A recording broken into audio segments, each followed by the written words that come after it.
মানুষ বাইরে ঘোরাফেরা করতেছেন কিন্তু মাহফিলে বসতেছেন না। এই বসার না বসার উপরে আল্লাহ বলেছেন, মা আসাবাকা মিন হাসানাতিন ফামিন আল্লাহ। বান্দাবান্দির দ্বারা যখন কোনো ভালো কাজ হয়, এ কাজ বান্দাবান্দি করে না, বরং আল্লাহ করায়। আপনারা বলেন তো, কোরআনের মাহফিলে বসা এটা ভালো কাজ না খারাপ কাজ? তাহলে এই ভালো কাজে যারা সামিল হলেন, বিশ্বাস করেন এই মুহূর্তে আল্লাহ তাআলা আমাদের উপরে, আপনাদের উপরে খুশি আছেন। খুশি আছেন বলেই এই জান্নাতের বাগানে আপনাদের কবুল করেছেন। কিন্তু যারা বাহিরে ঘুরতেছেন তাদের ব্যাপারে আল্লাহ বলেছেন, অমান আসাবাকা মিন সাইয়্যাতিন ফামিন নফসিকা।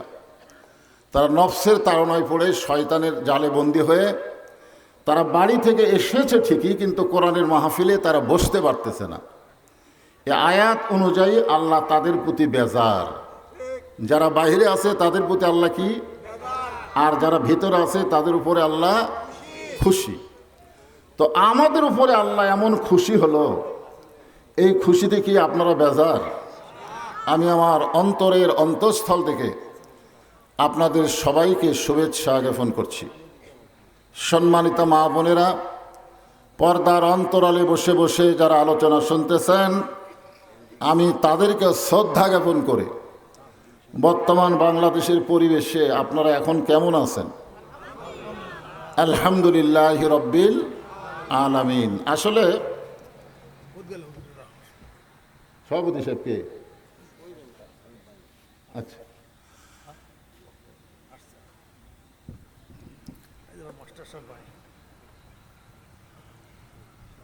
আপনারা বর্তমান বাংলাদেশের পরিবেশে কেমন আছেন? আলহামদুলিল্লাহ করছেন।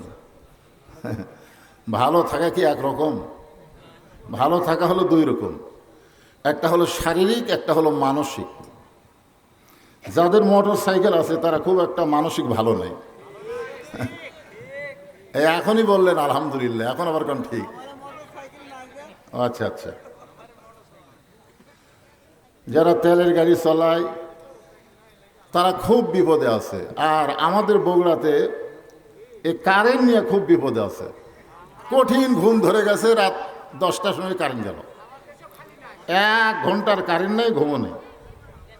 এই জন্য শরীর অবশ্যই ভালো আছে আলহামদুলিল্লাহ, কিন্তু মনটা আমাদের অনেকেরই ভালো নেই। আপনারা বলেন তো, শরীর এবং মন এই দুইটার মধ্যে গুরুত্ব বেশি কার?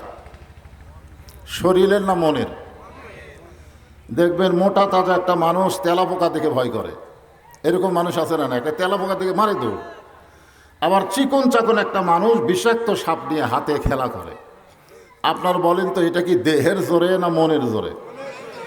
বর্তমান আমাদের বাংলাদেশের মুসলমানের দেহের মোটামুটি জোর থাকলেও মনের মধ্যে শক্তি নাই।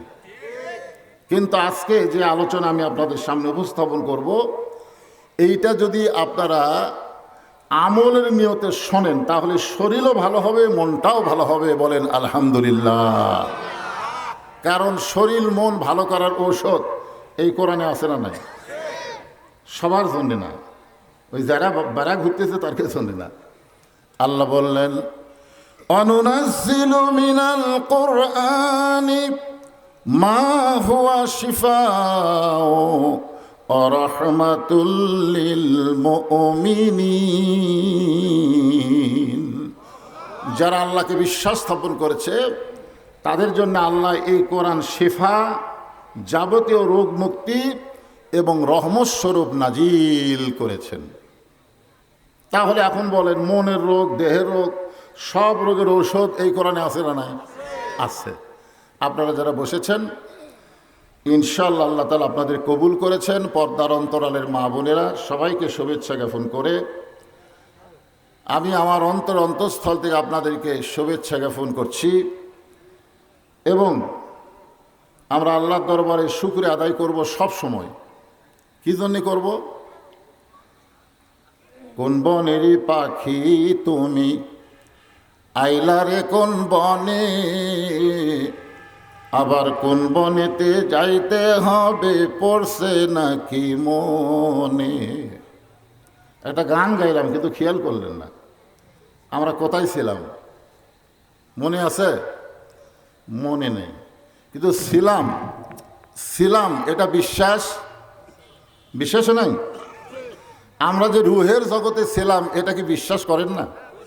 কিন্তু রুহের জগতে যে আমরা ছিলাম এটা কি মনে আছে? মনে নাই, কিন্তু ছিলাম।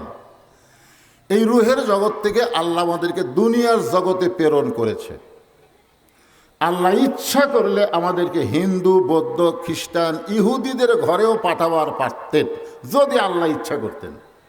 কিন্তু আল্লাহ তাআলা ওই সকল ঘরে না পাঠায়া আমাদেরকে দয়া করে, রহম করে, মেহেরবানি করে মুসলমানের ঘরে কবুল করেছেন। আচ্ছা, এতে আমাদের লাভ কি? আল্লাহ কোরআনে বলেন,